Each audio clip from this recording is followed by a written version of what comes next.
ప్రభుత్వం ఏర్పాటు నుండి బడా కార్పొరేట్ వ్యవస్థలకు పెద్దపీట వేసి దేశ సంపదను వారికి తాకట్టు పెడుతున్నారని, మోడీ విధానాలను ప్రతి ఒక్కరూ వ్యతిరేకించాలని సిపిఐ రాష్ట్ర సహాయ కార్యదర్శి జేవి సత్యనారాయణమూర్తి పిలుపునిచ్చారు. బుధవారం ఉదయం కాకినాడ అన్నదాన సమాజంలో కాకినాడ జిల్లా జనరల్ బాడీ సమావేశం పార్టీ జిల్లా కార్యదర్శి కె బోడకొండ అధ్యక్షతన జరిగింది. ఉదయం నుంచి వర్షం తీవ్రంగా పడుతున్నప్పటికీ పార్టీ శ్రేణులు అధిక సంఖ్యలో పాల్గొన్నారు. మోడీ విధానాలతో దేశంలో ఉన్న రైతాంగం, కార్మిక లోకం తీవ్రంగా విభేదించారని, అందుకే బీజేపీకి పూర్తి మెజారిటీ ఇవ్వలేదన్నారు. ఈసారి ప్రతిపక్షానికి 240 సీట్లతో గౌరవప్రదమైన స్థానాలు కల్పించారని, దీంతో పార్లమెంట్లో ప్రతిపక్షాలకు ప్రశ్నించే అవకాశం ఏర్పడిందన్నారు. గ్రామీణ ప్రాంతంలో ఉపాధి లేక అసంఘటిత రంగ కార్మికులు ఇబ్బందులు పడుతున్నారని, వారందరికీ సామాజిక భద్రత కల్పించాలని డిమాండ్ చేశారు. మాజీ ముఖ్యమంత్రి జగన్మోహన్ రెడ్డి పథకాలు తప్ప అభివృద్ధి చేయలేదని, రాష్ట్రాన్ని ఆర్థికంగా తీవ్ర అప్పులపాలు చేశారని విమర్శించారు. చంద్రబాబు నాయుడు శ్వేతపత్రాలతో ధరల భారాన్ని ప్రజలపై రుద్దడానికి సిద్ధమవుతున్నారన్నారు. సిపిఐ రాష్ట్ర కార్యదర్శి వర్గ సభ్యులు డేగ ప్రభాకర్ మాట్లాడుతూ, సంస్కరణల పేరుతో కార్మిక చట్టాలను తీసివేసి కార్మిక హక్కులను మోడీ ప్రభుత్వం కాలరాస్తుందన్నారు. ప్రజాస్వామ్యాన్ని అపహాస్యం చేసే విధంగా మోడీ పాలన ఉందన్నారు. సిపిఐ రాష్ట్ర కార్యవర్గ సభ్యులు తాటిపాక మధు మాట్లాడుతూ, పార్టీ శత జయంతిని పురస్కరించుకొని పార్టీ శాఖలను నిర్మాణం చేయాలని కోరారు. ఇంకా ఈ సమావేశంలో ఏఐటియుసి సీనియర్ నాయకులు కీర్ల కృష్ణారావు, జిల్లా సహాయ కార్యదర్శి తోకల ప్రసాద్, జిల్లా కార్యవర్గ సభ్యులు పి సత్యనారాయణ, మున్సిపల్ కార్మిక నాయకులు బొబ్బిలి శ్రీనివాసరావు, కిషోర్, పప్పు Adinarayana, T Annavaram, K Appalaraju, PS Narayana తదితరులు పాల్గొన్నారు. మున్సిపల్ కార్పొరేషన్లోని, మున్సిపాలిటీలోని, గ్రామ పంచాయతీల దగ్గర నుంచి జిల్లా పరిషత్ దాకా ఎంపీటీసీలు, జడ్పీటీసీలు వాటి మీద కూడా కేంద్రీకరించి అక్కడ ప్రజల వాణి వినిపించి ప్రజల పక్షాన్ని నిలబడి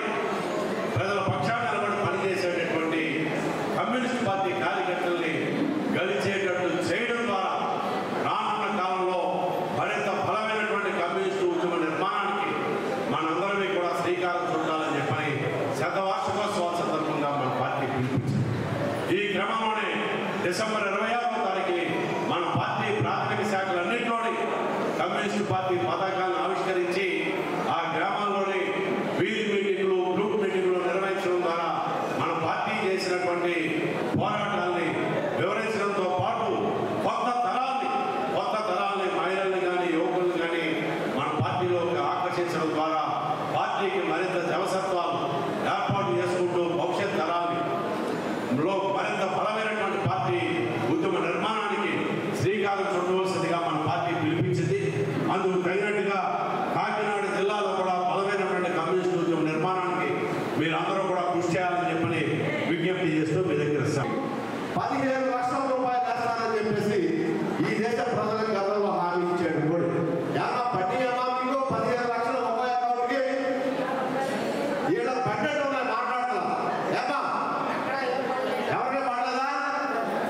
అయితే తెలివైన కొంతమంది అయితే 2 అకౌంట్లు ఓపెన్ చేశారు పాపం.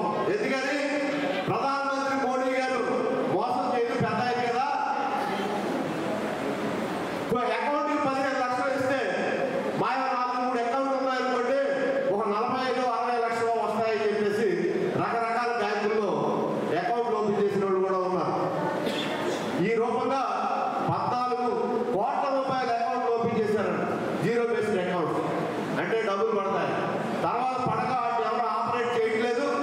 అందులో దగ్గరగా 60-70% అకౌంట్ అన్ని కూడా డెడ్ అయిపోయాయి. అంటే ఇక్కడ మాయమాటలు చెప్పడం ద్వారా అధికారంలోకి వచ్చాడు మోడీ. వచ్చిన తర్వాత ఏం చేశాడు?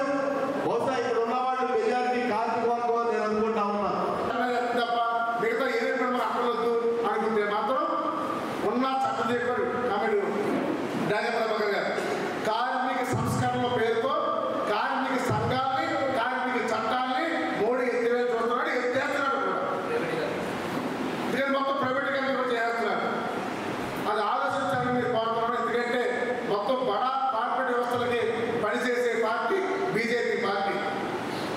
అది మతోన్మాద పార్టీ. ఈ దేశాన్ని